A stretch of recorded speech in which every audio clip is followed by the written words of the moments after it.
My name is Isaac Blank, and today I want to talk to you about something that affects millions of lives each year. Something that often hides in the shadows, unseen and unspoken of. Human trafficking.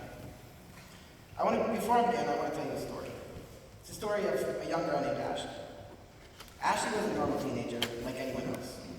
She went to private school, she had a close group of friends, and most importantly, she dreamed of a future filled with music. From a young age, it was clear that Ashley had a gift. She had a beautiful singing voice. Her parents, supportive and proud of her talent, hired her a vocal coach to help develop her gift. Over the years, this man became more than just her coach. He became a trusted family friend. He would join the family for dinners, he would share in their celebrations, and he became someone they trusted, someone Ashley trusted. One day, Ashley received the opportunity of a lifetime. She got the chance to sing in a competition out of state. It felt like everything she had worked for was finally falling into place. Everything her coach had taught her would finally pay off. But there was just one problem. Ashley's parents couldn't take her because they had work. But luckily, her coach offered to accompany her. Now, given the trust they had in him, Ashley's parents agreed without hesitation. So Ashley and her coach flew between states so she could sing in the competition. But when Ashley and her coach arrived at the venue, he asked her to go wait in a small room while he handled the registration. Ashley stepped aside, unaware that her life was about to change forever. When she went inside the room, there were other girls in there, and they didn't look comfortable at all. In fact, they looked terrified. One girl leaned into Ashley and whispered, "You should get out while you still can." But Ashley, confused, smiled and said, "I'm fine. I'm here with my coach. He's my friend, my family's friend. He'll keep me safe." But when her coach walked back through the door, she realized the horrifying truth. She wasn't there to perform. She was there to be trafficked. Ashley wouldn't see her family again for 15 years. Let that sink in. Ashley, a young teenage girl, was taken away from her family and everyone she loved for 15 years. Ashley's story is heartbreaking, but what's even more terrifying is that her story isn't unique.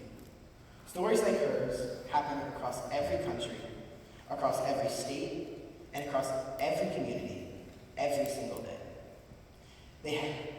They happen to boys, to girls, to the wealthy, to the poor, and to those with loving families, and to those without. So let me ask you a question. What would have happened if Ashley had learned about human trafficking in school? What if she knew the dangers that faced her? Would she have been able to protect herself? Would she have been able to remove herself from this terrible situation she was put in?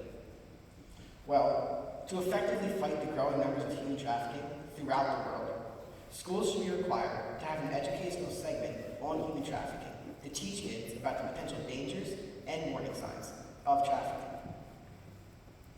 Human trafficking is one of the fastest growing criminal industries in the world. By definition, it's defined as the illegal trade of people through force, and the most common forms of human trafficking are sexual exploitation and forced labor. Human trafficking is often referred to as modern-day slavery, and unfortunately, that name fits. It is slavery. Right now, there are an estimated 49.6 million people living in modern-day slavery. And of those victims, nearly 12 million are children. That means that 1 in 4 victims is a child. But why children? Well, traffickers are masters of manipulation. They prey on vulnerabilities. They prey on underdeveloped, unaware children. Children are often more trusting and easily manipulated. They often are oblivious to the dangers of the world and the dangers that exist around them. Traffickers know this. They use emotional manipulation, false promises, and grooming techniques to lure kids in. And yet, in a world where we teach kids math, science, and history, we don't teach them how to recognize when they're being manipulated. We don't teach them the signs of grooming, and we don't teach them how to ask for help.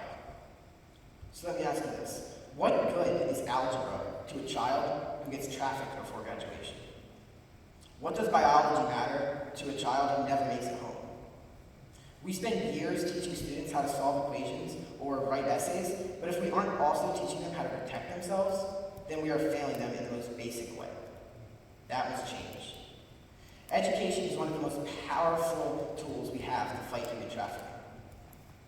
Studies show that a significant percentage of trafficking cases, especially those involving children, go unnoticed. According to research led by Northeastern University, only about 14 to 18% of total human trafficking cases are ever reported and are ever known about. That means that for every case we know about, there may be 5 or 6 more cases that we don't know about that don't get reported. That's millions of victims who never get a voice. And the reason that so many of these cases go unnoticed? Lack of awareness. People don't recognize the signs. They don't know what to look for to keep each other safe. Victims don't even know they're being victimized until it's too late. That's where schools come in. If we implement human trafficking education in schools, we can teach kids not only what to look out for themselves, but also for their peers.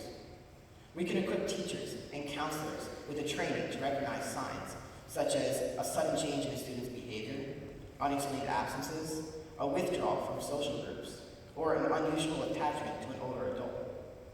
Everyone is a potential victim, so everyone must learn. If we start teaching in schools, then we are effectively training the next generation to be able to identify the warning signs and dangers of human trafficking. This education is for the entire community, because human trafficking isn't just a personal issue, it's a public one. And if we want to solve it, we need a public response. So let's talk for a moment about one of the most vulnerable populations. Children, specifically those without parental guidance or with a poor parental connection, especially those experiencing homelessness, are significantly more at risk than anyone else. Approximately 1 in 5 homeless people between the ages of 13 and 25 have been or are currently victims of trafficking. That statistic alone should alarm us, but it's not just the homeless youth. It's the foster children. It's the kids from low-income communities, and it's the kids who feel isolated at school. The common denominator here is vulnerability. Education has the power to change that. Now, some may argue that trafficking is too dark of a topic for school. They argue that it will scare children or cause them to lose their trust in adults entirely. And yes, this is a serious topic, and it does not need to be messed around with. But we don't avoid teaching kids about drugs because drugs are dangerous. We don't avoid fire drills because fires are scary. We teach children these things because knowledge saves lives. The same is true for human trafficking. By working to develop age-appropriate curriculum, we can inform students without overwhelming them. Similarly, many people believe that such a sensitive topic should be taught by someone who is closer to the child, someone who can bring the child comfort and who can be with them when they're scared, such as the parent. And this would be a great solution if we were able to rely on parents to inform their kids about this information. But due to the rising numbers of human trafficking throughout the world, it is clear that either parents are not attempting to teach their kids or they're not doing so appropriately. Many parents don't even know the severity of this crime themselves. They don't know the warning signs and they don't know the prevention methods. So how can we trust someone who doesn't know the topic to effectively teach another person about the topic? By bringing in trained professionals into schools, someone who has spent the time learning the material, we can ensure that each student is being taught with the proper information to effectively fight the issue. Another concern is cost. Schools are already stretched thin. Where will the money come from? Who will teach the classes? Well, the good news is we don't have to rework the entire school system. Looking into the past, we see programs like DARE. DARE stands for Drug Abuse Resistance Education, and it was a 17-week-long program that was implemented into schools. By taking out just a few minutes from each period, schools were able to make up an entire new class. And they didn't need to hire another teacher either. They had a public law enforcement officer come into the school to inform kids about the dangers of drugs and the importance of staying away. Imagine a similar model, but for trafficking prevention. A model that emphasizes empowerment over fear. One that provides students with the most vital tool available to protect themselves and others. That tool is knowledge. This program can teach students not to fear every adult, but to trust their instincts and to identify the warning signs. And we don't have to do it alone. Organizations such as Heart to Heart and the Polaris Project already have the content. They already have the expertise, and they already have the passion. What they lack is the access. These organizations lack a form of direct messaging. They can give speeches and they can provide information, but their information is too broad in their approach, and they create the idea that people themselves are not at risk personally.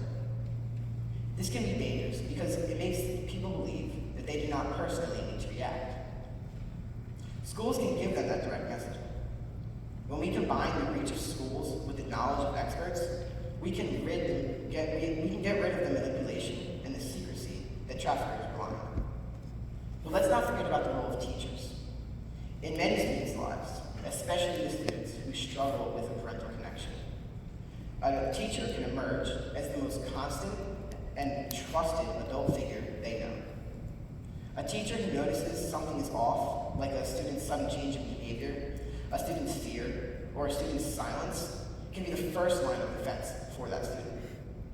With the proper training, teachers can become not just educators, but protectors, allies, and lifelines. So what do we do now? We must call on the school boards and the lawmakers to require human trafficking education as a part of the curriculum. We must support nonprofit organizations that work with schools to develop effective, age-appropriate content. We must talk to the young people in our lives. We must break the silence, because silence is where trafficking thrives. Ashley was silenced for 15 years, and she is one of millions. But education gives us the power to break that silence. It gives us the ability to speak up. It gives us the knowledge to act. Education gives us the tools to protect not only ourselves, but everybody around us. So let me ask you one more time. What if Ashley had the proper human trafficking education in school? Would she have been able to protect herself? Would she have been able to prevent the dangerous situation she was put in? Knowledge is power. Knowledge is a weapon against human trafficking. Thank you.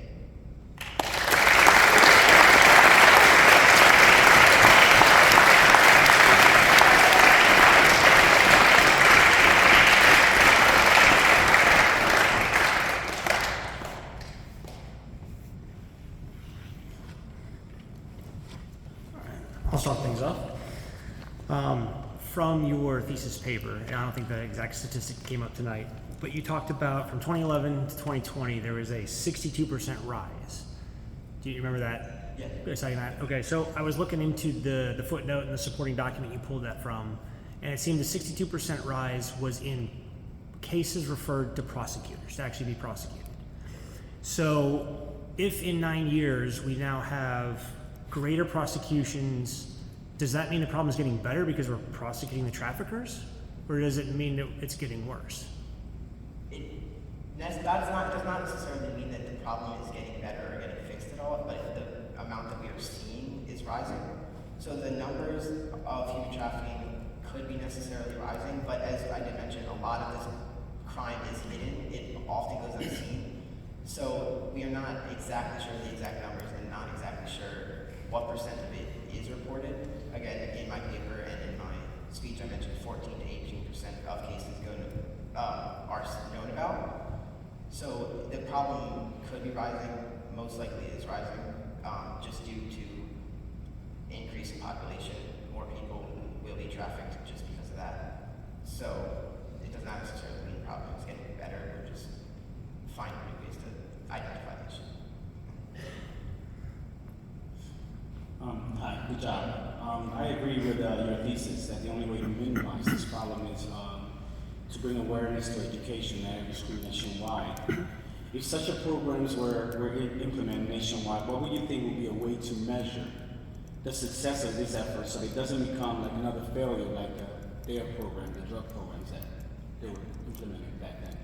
So the DARE program, as I was researching why it specifically failed, it focused more on creating a sense of fear around specific drugs, and naturally that made students and kids more curious about drugs, so they had more of an inclination to look at what are drugs, and then that ended up working counterintuitively and they got addicted. So this these programs would not create a sense of wonder about what human trafficking, it'll tell them directly what human trafficking is, and again, it's going to be different for each age. We're not going to teach the same thing to a 4th grader that we are going to teach to a 12th grader. So we can teach I didn't specifically go into my thesis about what each grade would be taught or what would be in the classes, more about the outcome of the classes, but we can teach them something like stranger danger, and that can be enough for a kid in that specific class, and then as they grow up, we can tell them more about the facts of it and why they need to know the warning signs and prevention efforts for it. You talked about it being a thing where we wouldn't necessarily need to pay for it much. Police officers gave DARE. School periods got moved around, so it kind of fit in. Nothing else got dropped. Music didn't get dropped. However, somebody's getting paid. The police officers get paid. Probably the volunteers. Someone is paying the nonprofit. Somehow, someone's paying for it. So, if we somehow get the taxes, we get the volunteers, somehow we get a budget to do this, why would this be a more important use of that budget than, say, putting in metal detectors in every school? So, human trafficking education goes beyond the reach of just schools. It will protect kids in every aspect of their lives, whereas a metal detector protects kids when they're coming into schools, making sure that they're safe, they don't have any harmful things on their person. So human trafficking education will teach them dangerous situations to be in and how to get out of those situations and not put themselves in more danger. Whereas a metal detector in school will just protect them inside schools, and that should already be a safe environment. Unfortunately, it's not in many places. So we need specific education, and that may be a great solution for other problems, not necessarily for human trafficking. One more on my end. In your thesis, you also covered the drawbacks allowing parents to be the sole guidance to teaching their teens or kids the problem of human trafficking because of the lack of knowledge. But do you believe there could be an added benefit to creating an educational program, let's say model after this school, where some of the information goes home with the parent, they watch footage, they watch video, they discuss it together, and then the teachers or the experts come and finish it out in the school so that it's more of a grasp on the material from adults and teens?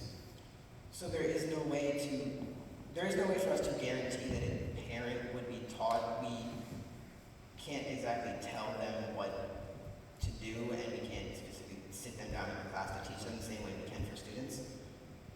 When we teach kids something as pressing as human trafficking, naturally parents will be curious about what their kids are learning, especially around human trafficking, such a sensitive topic. So they may look into it and may learn some things for themselves. But also this program will teach kids, and then they will grow up, and eventually the next generation will be educated on human trafficking, and then maybe then we can look into them effectively teaching their kids. But right now, parents don't have that right